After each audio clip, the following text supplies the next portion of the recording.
Hé les gars, vous savez quoi? Je me suis toujours demandé pourquoi beaucoup d'Africains semblent incapables de commercialiser notre continent avec son potentiel et sa culture riche aux peuples d'autres continents. Beaucoup vendent même leurs propriétés et abandonnent de bons emplois juste pour s'installer à l'étranger. Ça m'étonne! Le continent a tellement à offrir, mais c'est comme si on est incapable de le voir.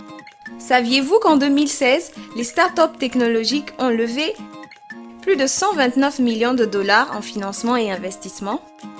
Oui, mais écoutez ça.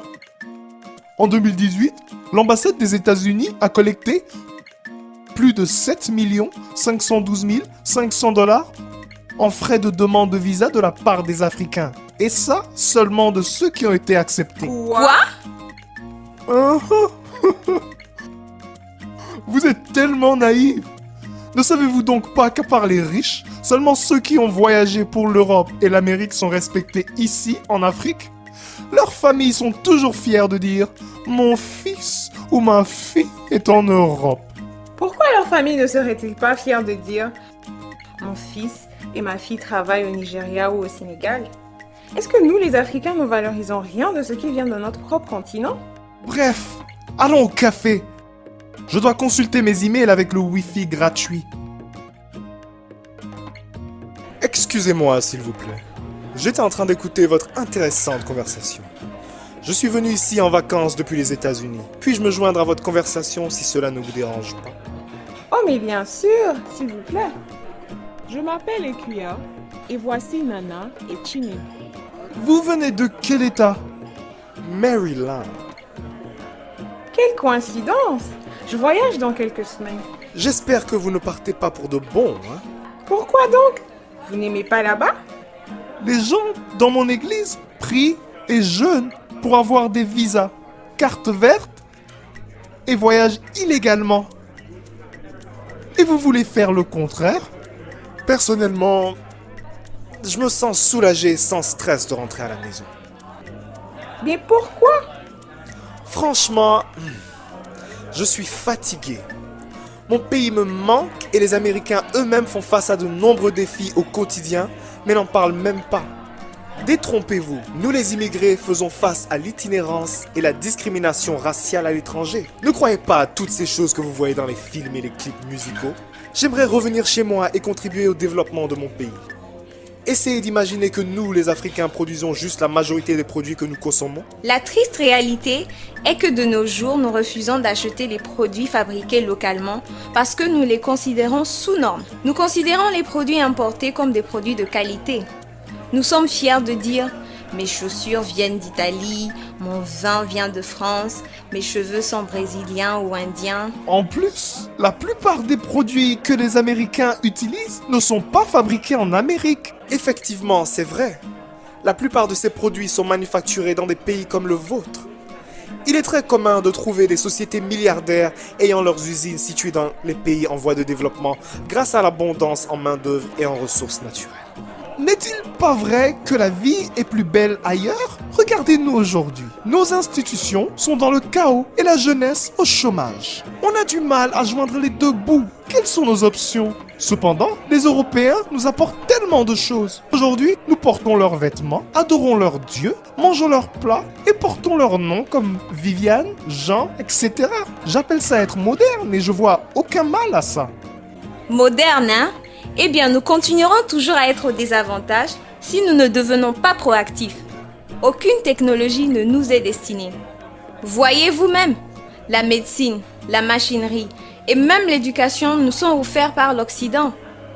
Si nous ne nous réveillons pas, nous continuerons d'être à la merci des sociétés étrangères comme les crèmes blanchissantes et les vieux ordinateurs. Exactement. J'aimerais que les gens pensent comme vous. Nous construirons ce pays en un rien de temps. Et peut-être que ceux d'entre nous à l'étranger viendraient participer également. Car les Africains de la diaspora ont beaucoup contribué au développement de tous ces pays, vous savez. De la neuroscience à la technologie et aux vaccins. Malheureusement, nous les Africains préférons être destinataires des produits et traditions, mendiants pour des prêts, subventions et dons. Nous sautons à la première occasion de quitter le pays. Je n'avais jamais regardé ça de cet œil. Mais pourquoi est-ce ainsi? Je réalise maintenant que je n'ai jamais pris le temps d'analyser notre situation et notre comportement. Tu n'es pas la seule, mon ami. C'est pourquoi il est impératif que nous trouvions des solutions à nos problèmes locaux. C'est ainsi que l'innovation et le développement naîtront. Ah bon? Où as-tu appris ça? Je veux en savoir plus. Au XVe siècle, pendant la période appelée l'âge de la découverte, les explorateurs portugais et espagnols atterrirent sur la côte africaine. Réalisant l'immensité des ressources de nos terres et la nature exotique de nos produits, ils commencèrent le commerce. Très vite, cela ne suffisait plus. Alors ils nous ont colonisés.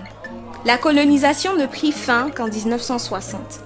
Pendant la période coloniale, nos peuples étaient amenés à servir nos maîtres européens.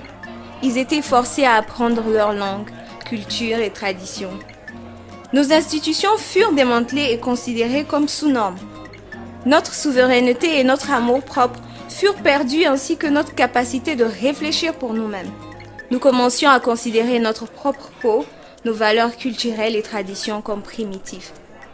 Par conséquent, nous considérons nos produits comme des produits de basse qualité et préférons consommer tout ce qui vient de l'Occident. Nous considérons même notre médecine traditionnelle qui nous a servi pendant des générations comme une médecine inférieure. C'est pourquoi de nombreux Africains croient toujours que nous ne pourrions nous développer qu'avec l'intervention des Européens. C'est triste. Attends un peu. Je suis confus. J'ai toujours cru que nous n'étions pas assez bons. Moi aussi. Je suis impressionné par cette conversation. La vérité est que beaucoup d'entre nous n'ont aucune idée et ont honte de nos origines. Saviez-vous que la plupart de nos conflits politiques, ethniques et sociaux proviennent du colonialisme? Je pense que la chose à faire, c'est de commencer par créer une prise de conscience parmi nous les Africains. Waouh, c'est du pain sur la planche. Nous devions veiller les uns sur les autres pour progresser ensemble. La solution est très simple.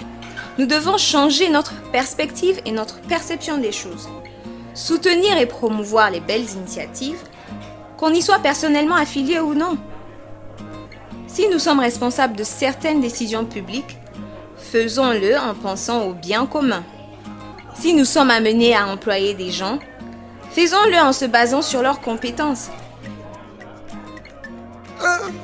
Je pense que c'est très important. Soyons le changement que nous souhaitons voir. Ouh, quelle conversation! Merci à toi, Nana, pour la clarification. Je ferai tout mon possible pour sensibiliser les membres de ma communauté. La jeunesse africaine devrait cesser de risquer leur vie pour voyager vers l'Occident. Nous avons beaucoup d'opportunités dans notre pays. Avec la solidarité, le travail et la discipline, nous pouvons créer un changement.